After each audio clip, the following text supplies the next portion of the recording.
mwiriwe neza n'amahoro nanjye meze neza turashima imana y'u Rwanda iraturinze turi amahoro tumeze neza nibyo nakubwiraga wowe nongera aho ngaho mu karere ka Ngoma ugeze kuri gare Ngoma urakomeza ropuwe nugera ropuwe urarenga ku mashuri uragera ku mashuri y'ahantu Kabare hari akazu k'amazi uhita uzamuka kuri ako kazu k'amazi umanuke ku mashuri umuntu wese wabaza kwa Dogiteri Mukasa baranze Dogiteri Mukasa cyangwa se ukabaza byose baranze buri wese abanze nuhagera urabona igipangu kinini cyane urahita ukanda sonori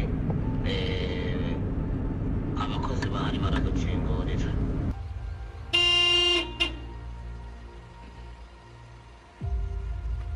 ni sawa na meza hano niho kwa Dr. Mukasa ari w'amahoro se kuba barangiye ntabwo yababeshye hano niho kwa Mukasa ariko akaba ntaho hari abarwayi babonetse batunguranye i Kigali niwe yagiye kuba yafasha mwari mwabashe kuba mwavugana nawe se none ngaha iyo adahari haguma hagaragara nta muntu hasiga hari umuntu uri hano ku gicumbi cyiwe ubasha kumenya abashyitsi baje ndetse no kuba yabasuzuma wenda karibu mukaba mwabasha kuvugana nabo okay nimba rero hari uwundi muntu washaka kutwugurura bwa dushobore kuvugana nawe kubera ko twe tuje tuva i Burundi ariko batubwiye yuko hari umuntu w'umuganga nyene twuma twumva intahe abantu bavuga ko yafashije twari tuje kubira kugira ngo nyine turabe ko hari ivyo hajya inkuru bwiwe irutwa niyo wiboneye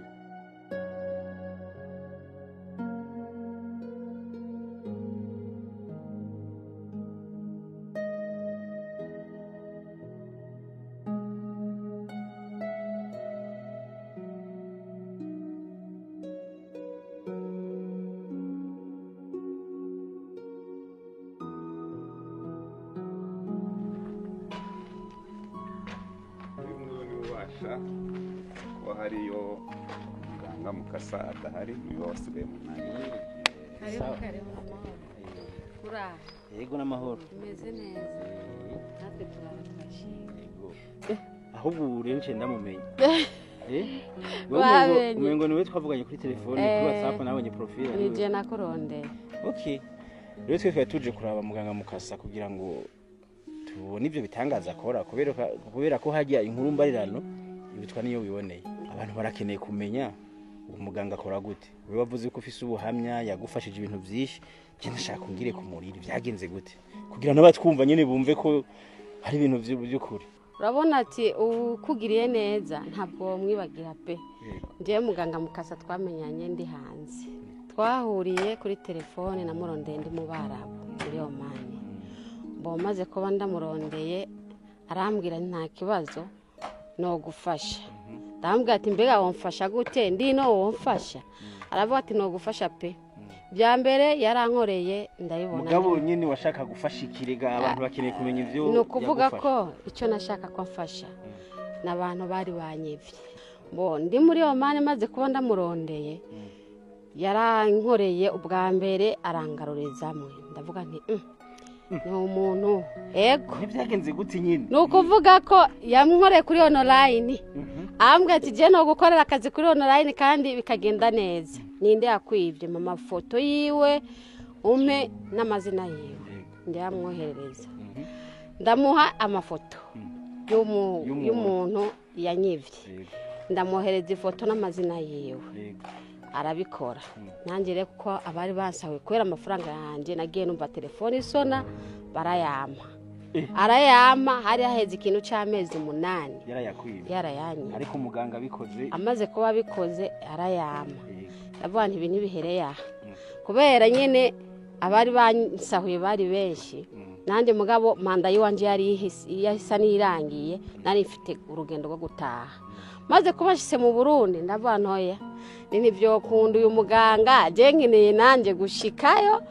ndamubona amaso mu yandi duhure nyene umuntu akora ibitangaza nk'iyo niho naciye mva rero mu Burundi we mu Burundi candaza naje kuri telefone aranyakira naho nyene namusanze Kigali aranyakira niko ku nzana ngaha nukuri ivyo yankoreye ni byinshi cyane sinona bivuga amafaranga yanje bari banyivye yose narayarose ndetse si jeje nyene maze kubona nkoreye ibitangaza nk'ivyo namuhaye abandi bantu nabo nyene kandi arabafasha turanana yaga kuri telefone bakorewe nk'ivyo nande bari bankoreye duhe rero yarankoreye pe kandi nabishimye Imana nimumpera icyubahiro cyane afasha abantu n'ubu ari Kigali azafasha twebwe rero twari dushaka kumubona kugira ngo twumve nyine atubwire natwe tumubone uwo muntu akora ibitangaza kuko hajya nyine inkuru mbari yanoretwa niyo wiboneye ariko akeshi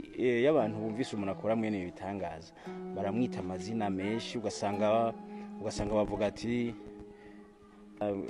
akoresha mwene izi mbaraga bakunda kumwitiranya n'umuntu yobakorana n'imbaraga zikuzimu akorana n'abadayimoni ibintu mwene ibyo kubera ko ndibuka imwe wigeze kumpa ngo posting hari amakomantere amwe nabonye abantu bambarira ati wewe usigira umupagani waguye ukorana n'abantu badatomoye atari abantu b'Imana ari nayo mpamvu nashizemo ingufu ndavuga ati ntegezwe kugira mu Rwanda nkabona uwo muntu akorera kugira ndavyibonere ndabizane kugira wa muntu azobibona ndayipostinza abone ko nyine ari ibintu nagiye kuraba kwitere ndabona inkuru nyene kwitere none we nkawe wafashijwe bakakuvura uvuga yuko uwo muganga mukase yobakoresha imbaraga z'Imana canke bakorana n'imbaraga zikuzimu bimeze gute woduha umutoya tukumva twabitahura nje sinovuga ko ari satani ari abantu bahawe ubushobozi bahabwa n'Imana urumva bafite ubushobozi bwabo ibyo byo kuvaho ni satani kuko je narahigereye n'ubu ndabo urabona ko usanze mu rugo niho ndi aha ni kwa mukasa ndumva rero ni sawa ariko baratwumva barabona yuko wewe ushima Imana ko muganga yagufashije kandi ko nabandi nyene wamuhaye yabafashije mbere ukabona ko nabandi boza akabafasha sivyo bo twebwe ariko tugiye gukora tugiye kugera Kigali kugira tumwibonere tubona hakorera igihe twosanga ariko arafasha nabandi tuvyibonera amaso mu yandi sivyo katwece tubandaye sawa rero sawa murakoze cyane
Karibu.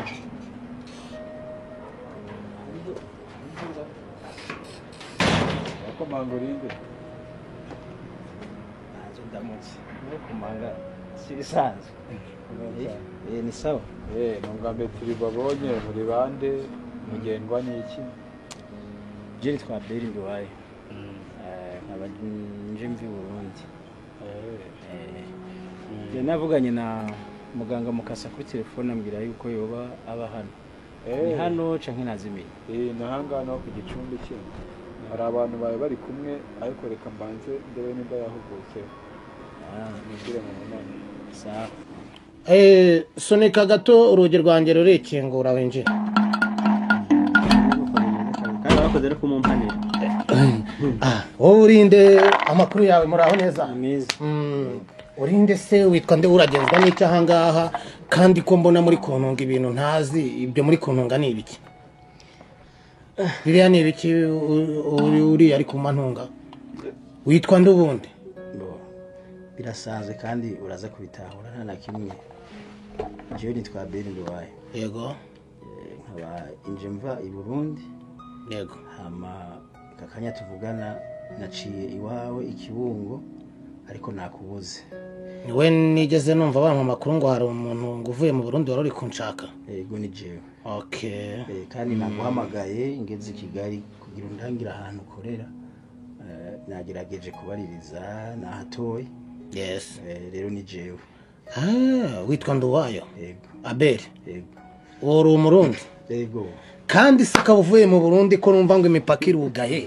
ujute kutantumye ngo nkoherereze urutaro nibura ube wagurutse ugeze hano gutabe waciye hehe urutaro rero nago ni iki ni déplacement nshasha ni déplacement nshasha twebwe dukoresha nk'abantu b'ikibungo tukaguruka ese ntabwo urambona nguruka ibyo nakuva ndi umwana numva bivuga abonye nk'akanyenyeri hejuru urutaro je nibaza yuko baba babesha ndibonera kire kubinyeretse mu maso yanjye ntago babeshya mwana wanjye ntago bababeshya ziriya n'imbaraga mfite n'ubushobozi n'ubu nakugurutsa nkagusubiza mu Burundi utiriwe ucaho waje n'iki se nkoroka ntungurutse nava nkoroka nava nkoroka ubwo gusa igihe kimuzo bitwereka ko nigeze kubona hari umuntu bitwa Sarongo narambona bigira ku murango akaguruka ntabibonye ubwo ntavyo ndabona amaso mu yanjye Sarongo niwe wabonye rero kuko bari abasarongo n'abana ninjye wabahaye imbaraga ninjye wabaha ubushobozi bwo kuguruka niba warabonye Sarongo aguruka buri imbaraga ninjye wazimuhaye ngewe ubundi ninjye Dogita Mukasa ninjye wewe wimitse bari abana bose ureba bano baganga b'abanyarwanda abatanzania abakongomani imbaraga zabo zose ninjye uzifite okay ndabona mengo mwari muri mu munsi mukuru muri ko muri hereza kanyoga so uradutunguye gusa nkunda kwakira abashyitsi cyane nkawe waruvuye kure buriya nubwo nakubazaga ngo urinde ariko inyenyeri zanjye ziramurika mba namaze kukubona uriwe mbona ko ukoze n'urugendo rurerure gusa ntago njya nshaka umuntu nka biriya bintu uje nk'aba banyamakuru bo mu Rwanda mpora niyama bajya bazanye ibintu bya kamera bino bintu bikureho kugira ngo tubashe kugirana ikiganiro cyangwa se burya rero impamvu unigendere ikikuzanya ntacyo nyeneye kumva muri kuntunga biriya bintu burya rero impamvu nabizanye kandi numva ko biri ngombwa yuko bigumaho hajya kugira bigukamere kubera yuko hari abantu bagize amadidane ko woba ubesha udafise imbaraga utavura bivanye nuko jewe ndi mu Burundi hari umuntu yampaye akavideo kiwaye ngo ndakamamaze kuri Facebook no kuri YouTube yanje ndakamamaza ariko abantu bagiye bagira amakomantere bavuga yuko n'abandi ko ndamamariza abantu babajura babesha bakora bitari byo aricyo catumye mfata urugendo ndaza ngera ikibungo kandi umuntu yari yambwiye ubuhamya bwawe namubonye ikibungo umugore yitwa Amida yego yambwiye ko yahora hariya mu Barabu gupagasa baramuheranira wewe urabimukorera mama yara arayaronka rero navuze ati sindi bukate nkatira ikibungo ntageze Kigali ngo ndakubona rero ko ndakubonye nashaka nyene utubwire bya bintu ukora ko ari byo nyene byanyabyo kubera ko kamera irahari byivugire abantu nyene bemeze nimba ari byo nimba abantu bamaze gufasha nimba nahani Kigali hari abo maze gufasha umwe canke babiri babivuge nyene badushingira intara reka nkubwire wa mwana we rero ninjye Dogita Mukasa ntago ndi muri abo baganga wumva b'abanyarwanda babambuza ibirirwa bambura abantu bavuga ibintu badafite imbaraga babashije gukora, ugasanga nk'umunyamakuru yigize muganga, ugasanga umuntu ejo agiye kuri YouTube ngo ni muganga Mukasa, kandi ntago ari Mukasa, ahubwo ni umuntu wumvishe ngo muganga Mukasa aravura, arabasha, niwe ushoboye, niwe ubasha gufasha abantu, undi muntu agaturuka hariya akanyiyitirira, ugasanga agiye kurya abana amafaranga ariko atari njyewe. Bamwe bakagendera ku izina ryanjye ariko atajya kuri kamera nk'uku nguku ngo yigaragaze avuga ati ni njyewe muganga Mukasa, ngo ajye ahantu bamubone. Rero mwana wanjye nibyo ndi kukubwira, nafashije abantu benshi cyane. Dore uyu mwana uravuga ati turi mu munsi mukuru. Mfite ibyishimo cyane kuko rimwe na rimwe njya ngirira abantu neza, nagirira abantu neza bakaza kunsura bakanashimira. Nk'uyu mwana yari afite ikibazo cyo kuba baramuteje ibisazi mu minsi ishize, naramuvuye, ubu yaraje aje kunsura ndetse anambwira ati hari amafaranga muganga naguheraniye ariko ndi kuyashaka, nzayakuzanira, kandi ubu ngubu ngeze ku rwego rwiza.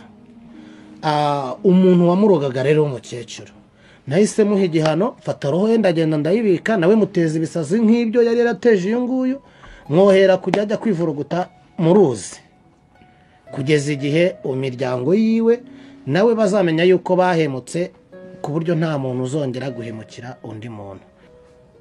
ngira ngo bikuze nuko nyine ngira umwanya nyine ari muto ndabonye giturumbuka, ngira ngo nyereka n'abandi nyine maze gufasha nk'abanyarwanda, nuko nyine bavuze ko ari ujya nabona ikibungura nyine n'umurundi n'abantu bise n'abarundi, urumva rero nibaza ko nyine ufasha abantu ufasha bose n'abanyarwanda n'abandi, je numva byo bavyiza nyine ndose n'abandi babwiye bafasha ubuhamya bwabo byo bifasha cyane. Abeli n'ubundi ubu hari umuntu narindimo hano ndi gufasha, ndi gupfukiza, ni umuntu w'umumama.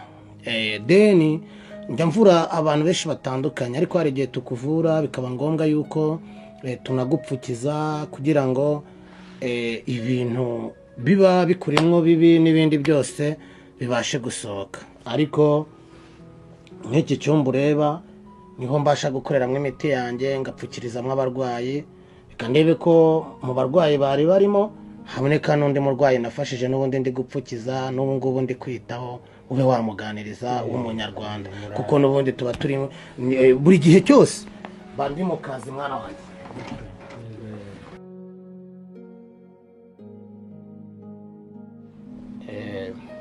Vayo hano sha, uyu yari ari mu muti, ariko ubwo ari ubuhamya ukeneye bwabo turi gufasha, yaguha ubuhamya bwe na yatambuka akagusohoza.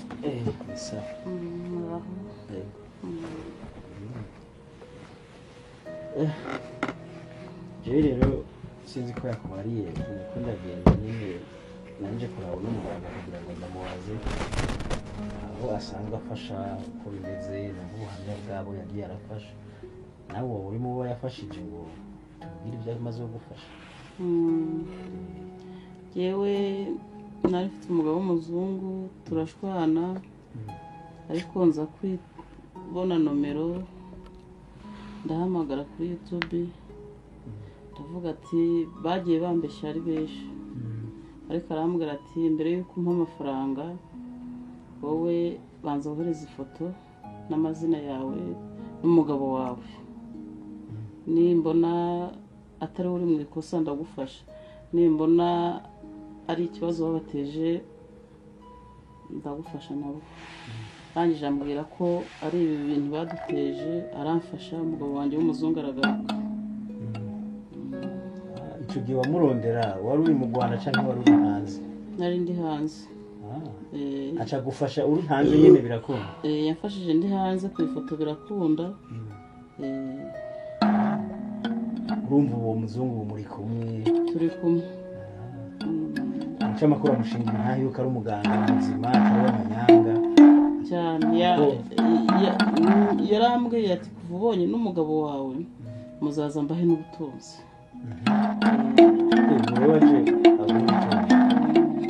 Waraburoze cyangwa ntarabubona?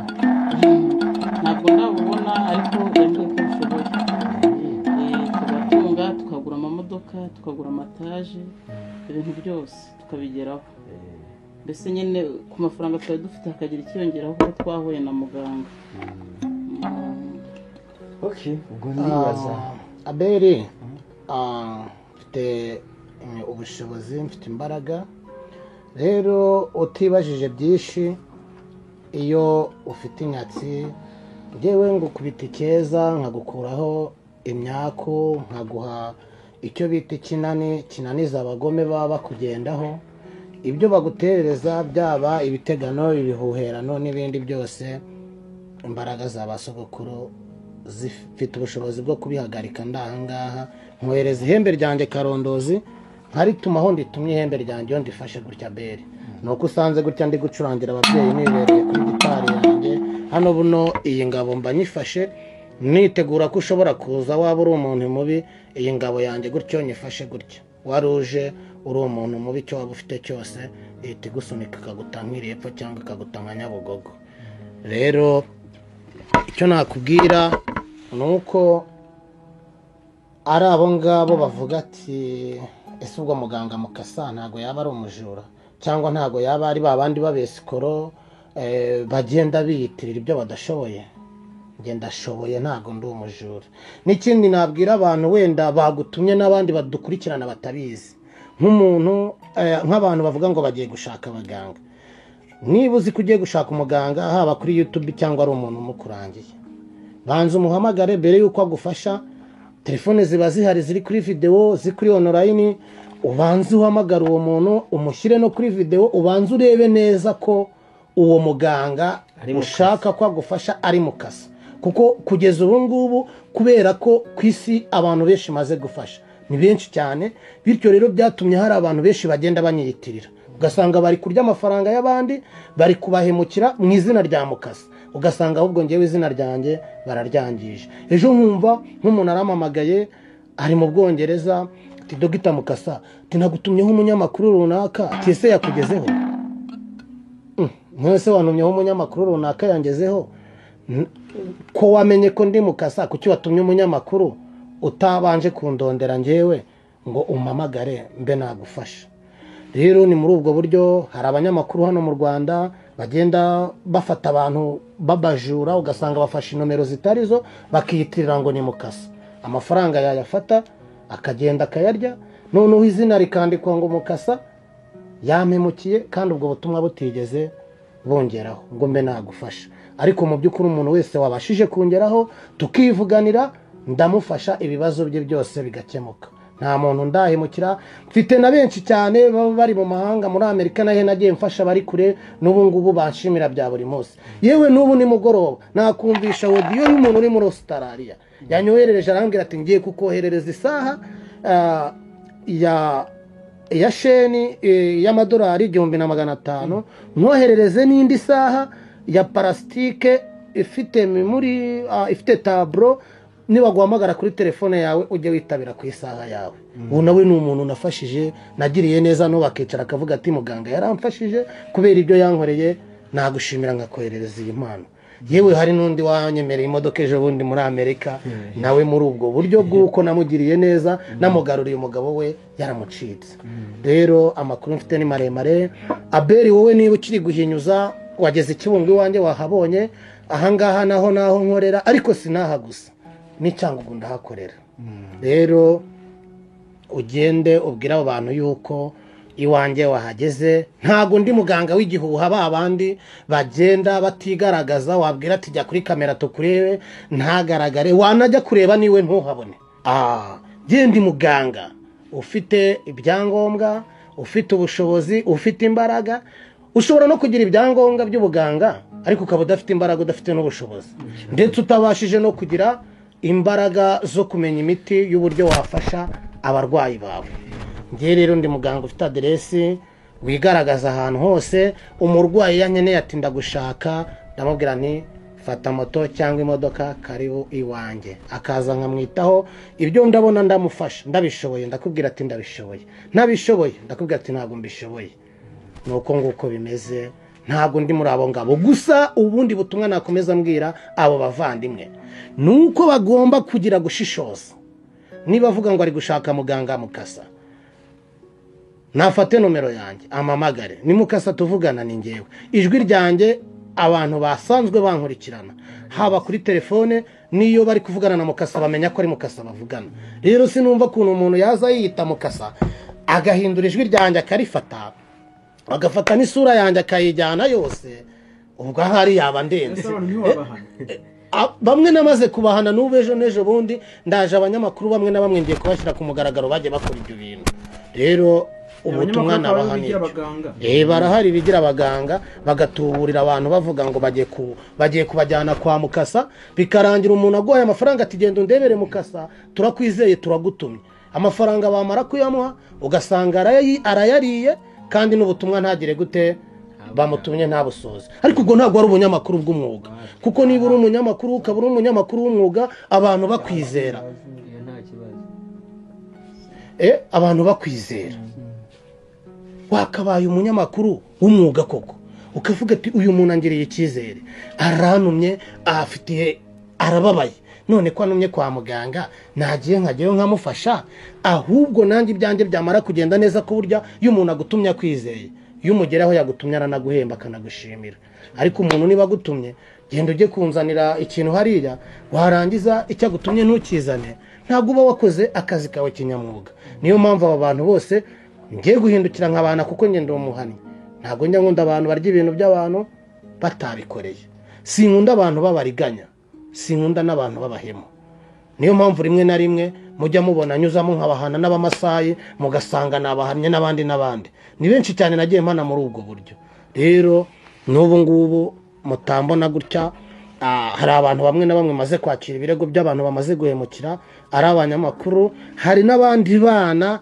bagiye batwitira bakita abaganga nabo bakarya abantu amafaranga bavuga mu izina rya Mukasa ariko rero ko ariko baratwumviriza bashobora kubaha inimero ziwawe kugira ngo ntazosubire kwihenda bagukeneye nyine bakuronke ntabwo akeneye kumufasha yo gutora kuziherera rega beri ikibazo nk'ubu pe wenda bari bagutumye ngo ugere iwanjye ariko gutanga nomero yanjye ya telefone biba bisa nk'aho ahari njye ndi kwiyamamaza kandi njyewe ntabwo ndi kwiyamamaza pe urumva njye ntabwo ndi kwiyamamaza icyo mba nshinzwe no gufasha umuntu ngezeho kandi benshi cyane nomero zanjye barazifite haba mu Rwanda haba bari muri Kongo ndetse n'abari mu mahanga muri Amerika Australia Canada benshi abantu bafite nomero yanjye nta n'umuntu washaka ugiye no kuri YouTube ukandika Mukasa uhita umbona na nomero yanjye ukayibona ariko kuko ubinsabye n'ubundi kandi ukoze urugendo rurerure byaba byiza nkakura abantu mu rujijo kugira ngo iyo nomero bayumve be kujya bayoba bivuze ngo nomero yanjye ni 078 990 20 iyi nomero iri kuri WhatsApp nyitabiraho igihe icyo ari cyo cyose ni nomero yanjye ugomba kunshakaho ukambonaho waba utambonye hari umwanya mba mfite wo kuba ndi gukorera abantu baje kuri tere ku buryo ushobora kunshaka no kuri online ntumbone ariko waba utambonye ugatekereza yuko n'ubundi mu gihe wanyandikiye nimbona umwanya ndi bugusubize ndongera nyisubiremo kugira ngo abayikurikirana bayumve agasaraba 250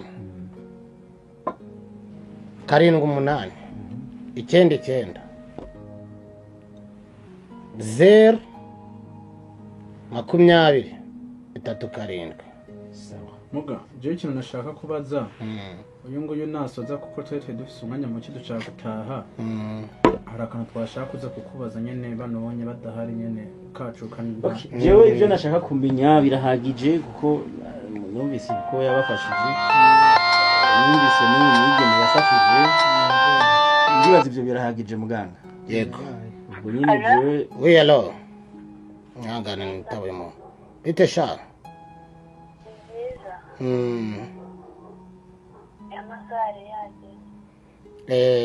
narindi mu kazi hari abantu bari bansuye hano ku Gicumbi yego ariko niba wageze mu rugo ndaje nta kibazo nawe ngufashe online mwana wanjye mbanze mfasha abashyitsi bari mu rugo sibyo nta kibazo ndagutegereje yego mwana wanjye yego yego mwakomeza mukambaza jewe ibyanginza vyari ivyo ndumva ko ufise n'abaguma baguhamagara bo gufasha jereka mbandanye ubwo nubona bikuye nanje uranzimana nk'abandi ariko atabihari navyo naco manje ntimbira Kigali ko nenda nahakumbuye. Okay, ni byiza cyane. Gusa nakubwira ngo abo bavandimwe bagutumye ugende wamara impungenge. None se wowe sijye ubasha iki mwana wanjye? Wowe wa mugani tukwakire nk'umuntu uvuye aho hanze, uvuye muri iyo misozi. Yemwe agafanta ntaco, urabona hano hari injabuka nyine gusa. Ariko ntaco ndabandanwa no mu nyuma. Okay, nta kibazo. Rero nanjye nubundi ndacyafite aba bana hari ibiganiro turi kuganira. Hano wahageze n'ikibungo wahageze. No ku Gicumbi cyangwa ngo nukenera kuhagera uzahagera.